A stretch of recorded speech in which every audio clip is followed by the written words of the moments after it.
Well, the Hoosiers make huge changes on offense against Nebraska last night, and it just wasn't enough to get it done. We'll talk about the game, the first 30 minutes and the last 10. Let's get right into it. Pretty simple. I win. For three on the way.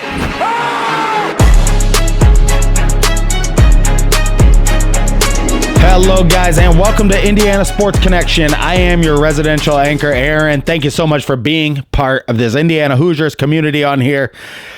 So, Nebraska, last night, there's a lot of build up to this game, a lot of hype for this game. Nebraska just underneath Indiana in the net ratings. We're going to talk about the stats. We're going to talk about the style of play. We're going to talk about Miles Rice. We're going to talk about the shooting and how they shot 35 three-pointers at 22.9%. What does that mean? Going forward, was this just a one-off game? This is something totally different. And we'll talk about the disappointment of the game. Thank you so much for being here. I am your residential anchor, Aaron. Thank you for joining me. Hit that subscribe button down below. I do have a giveaway today. And the winner of the home field apparel in the last video from the comments is James Wall 812 at James Wall 812. Email me indianasportsco@proton.me. Collect your prize. It may not be this exact design, but this is the shirts I am giving away from Home Field Apparel. All very similar to this. I got some pretty cool designs. So this is your first time here, hit that subscribe button down below and be entered to win yourself a piece of either Home Field Apparel or a shirt from Rally House. They sell Home Field Apparel at Rally House. So many of the shirts, that's where I'm getting them from. Rally House or Kohl's out there. They have some discounted IU stuff at Kohl's as well. I know everybody's doing Christmas shopping and you want IU stuff. So I've seen some really good home field stuff. And the channel is brought to you by BetUS. Use my promo code Indiana125 and save 125% on your first 3 deposits. Thank you so much to them for sponsoring the video. The link is in the description down below. Take advantage of those savings. And thank you to all the people that have signed up for that. That helps out the channel immensely. And all of the AdSense revenue on this channel will be going to T2T.org. Without the veterans, we are nothing. Let's help them out for the holiday season. That is my mission for this holiday season. So without further ado, you subscribed. Feel free, leave a comment down below. Tell me what you thought of the game against Nebraska. And you hit that thumbs up button. Let's get this video out to more Hoosier fans because, look, the Indiana fan base, getting cold out there. We need to bring people in. Keep them warm. You know, it's going to be a cold January maybe after watching this game. So let's bring in the Hoosier fans. Share the video. Let them know, hey, this guy who makes these videos, he complains a lot, but I like it. So thank you for being here. And without further ado, let's get into talking about the Indiana Hoosiers. Alrighty. Hillbilly Monkey, what did you think about the style in that game? I thought the style was just, it was a fun game to watch for 30 minutes, wasn't it? I mean, it was a fun game to watch for 30 minutes. You're dang right. It was. They were going up and down. They weren't playing defense, but they were jacking threes. But when they come out in the second half, they started jacking threes in the second half. And I mean, I hate to say it, but Mike Woodson is right on some of these things. Yeah, that's what we're going to talk about. So in the first half, they shot 15 threes, which I couldn't believe they shot that many.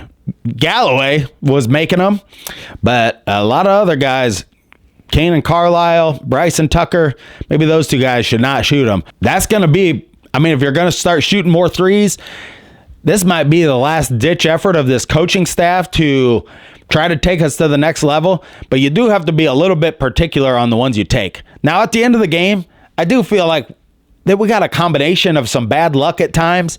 Like Luke Goody could have hit one of those threes. We were getting offensive rebounds. Oh my God. We were getting offensive rebounds. And I know I go nuts about this stuff. There were certain things in this game that we were doing better. Total rebounds, we had 19 offensive rebounds to their 8 offensive rebounds. That is absolutely unreal. And then we had 39 rebounds total. We out-rebounded by 2. They had 37 total rebounds. So, yeah, what was going on with that? I mean, I got to go back and rewatch the game, but we were blocking out a little bit better, maybe getting the getting after it. I mean, the effort level was definitely better, even throughout the game. I mean, you saw a little bit, you really didn't see much of people just dogging it. It was a fun game to watch in those first 30 minutes or so. And then in the last 7 minutes, it really, in the second half, Rice goes on that run, scores like 13 straight points. And then from that point on, they looked like they were trying hard. They looked like they were trying to get after it, and it just wasn't enough. They just weren't making shots, and they were just getting eaten alive. Something was happening to them. It's like the connection is not there. I feel like Luke Goody should start on this team.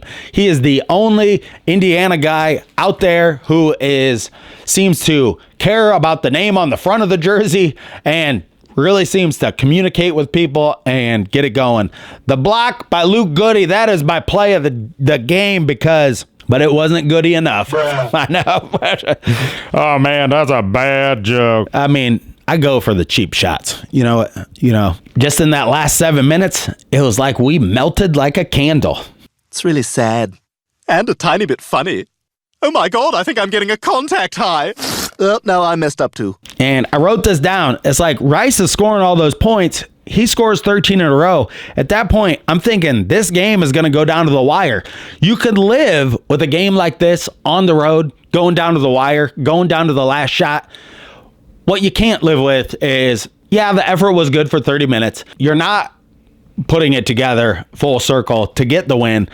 You can look at some positive things, but you're not getting it done. You really got to go back and see what really happened. Bryson Tucker, 1 of 9 on 3-pointers, and Kanan Carlisle, I believe he was 0 for 6 on 3-pointers.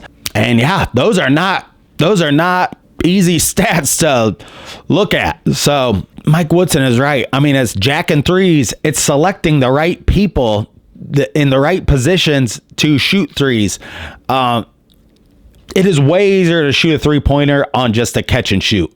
That is the ideal spot. You could see Connor Esigian for them, who I know I've talked many about him, who, I watched play just a few miles away from where I live. He really hunts his shots in a way. And he showed some great fire out there. He was going at it with Luke Goody. And, just 2 Indiana kids like that is a great thing to see because, they were jawing at each other a couple of times. Connor Esigian made some pretty good plays. But this game, Nebraska, the big mullet really tore us up under the basket. Their passing ripped our defense apart. Curls around, a beauty to Morgan. The defense was different in this game. They didn't switch. If you noticed, they stayed closer into guys and they were staying up on the ball. The problem is when the defense was breaking down and once they get a couple of passes going and they get us chasing a little bit, there were many times this big mullet guy just took it to us. He had like 10 points, the big mullet down low. And Jawan Gary, he's like 40 years old, Jawan Gary. This guy was playing basketball for Nebraska in the late 90s, and he's still on the team. Jawan Gary is a man, damn it. He is a grown man, and everybody knows it. He lets everybody know about it. And then Williams, he was the guy down the stretch, nailed shots in our face.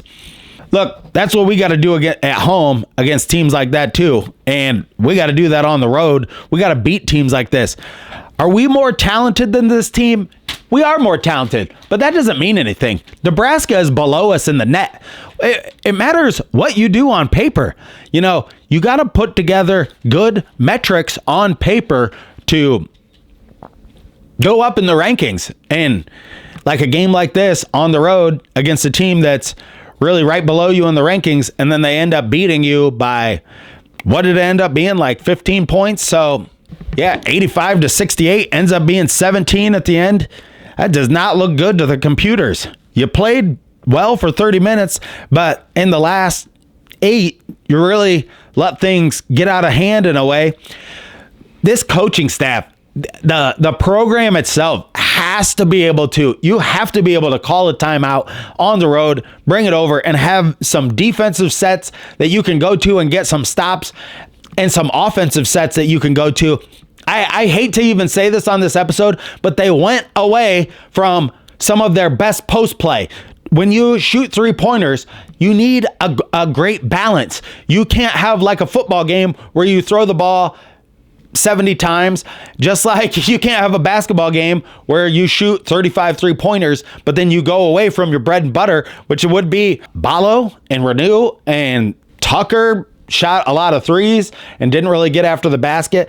That's maybe not in his skill set to shoot those threes, and he doesn't look comfortable. Like, he looks like he gets a little bit of his thumb into his shot when he shoots the ball from 3, where he's got better form from a shorter range because he's able to have that control. Now, that's something he needs to develop. Yeah, that's just one of my takes on the game.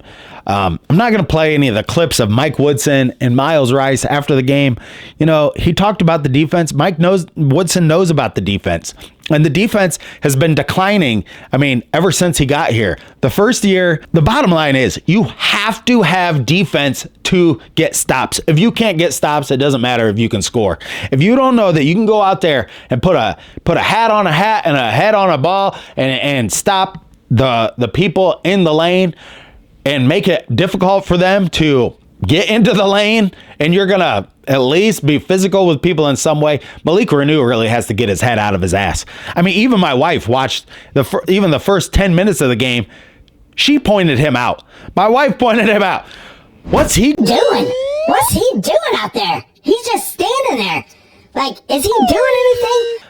And I'm like, good point. What is he doing?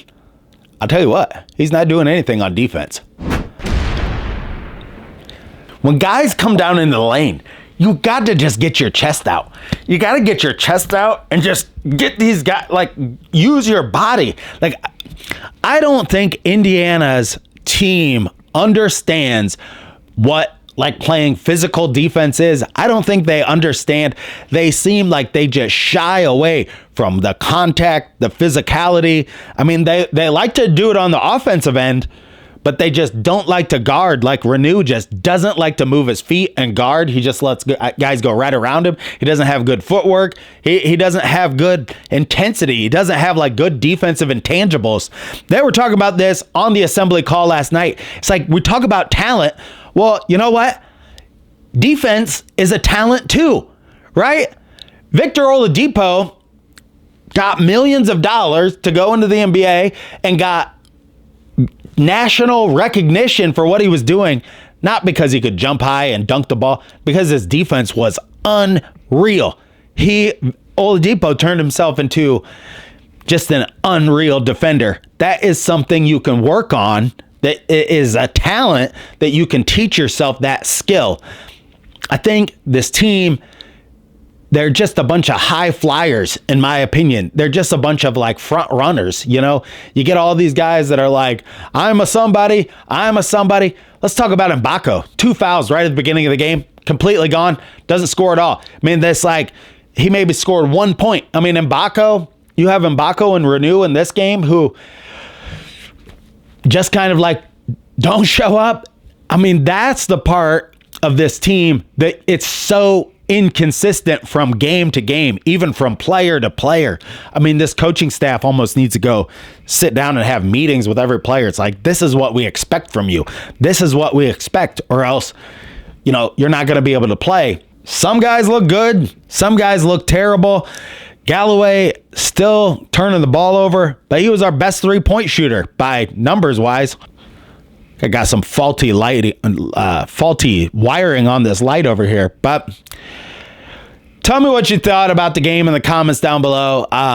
Indiana's going to be playing a couple of cupcakes, and then we're going to be into January, so it's not good. And I got some episodes Monday, be talking about the college football playoff, be looking at that more and more as it comes time. It is such a weird time to be an Indiana fan right now, isn't it? So many of these weird things going on, and what do you forget me over here? Shut up, you stupid hillbilly. Yeah, he forgot you? You think he forgot you? Maybe you did it on purpose, but you're gonna have your time here in just a second. Yeah, that's right. I didn't forget you. What did you think about the game there, Hillbilly Monkey there? Carved from the sands of the Wabash River and formed into a monkey lamp that's sold at Home Goods. It's the Hillbilly Monkey Perspective on Indiana Sports Connection. I mean, this might be a step in the right direction, but it's about 3 years too late. I mean, you start shooting threes, and I mean, let's face it, this season's about a third of the way over already. I mean, Mike Woodson should have been doing this shit from the first year he got here. Not be like, oh, I'm going to make some changes because I'm probably going to get fired here soon because everyone's so pissed off at the way I am all the time. So, I mean, well, you see, he's making some changes, and you can say some good things in this episode. It's just too little, too late. And that's kind of what I thought. It's too little, too late. I mean, I couldn't agree with you more. So, what did you think about the game? Thank you for joining me today. And, one play that Umar Balo had down low. I mean, he just traveled so badly with the ball. He was Shaqtin' a fool down there. That's all I could think. He was Shaqtin' a fool because he just suddenly forgot that you have to dribble the basketball, and he just starts dancing out there. So I thought that was hilarious. Indiana came out, they played bad defense, and then it was just kind of too little too late. And I want to see more. I want to see more out of this group, and I don't know if we're ever going to see it. This team, it does not look like they're trending towards being a tournament team. They're trending downward in the Ken Palm, and Oh, my God! we got to get a new captain in Bloomington. Tell me what coaches you want to see in here as well. So thank you so much again for joining me. Until next time, stay classy out there, Hoosier fans.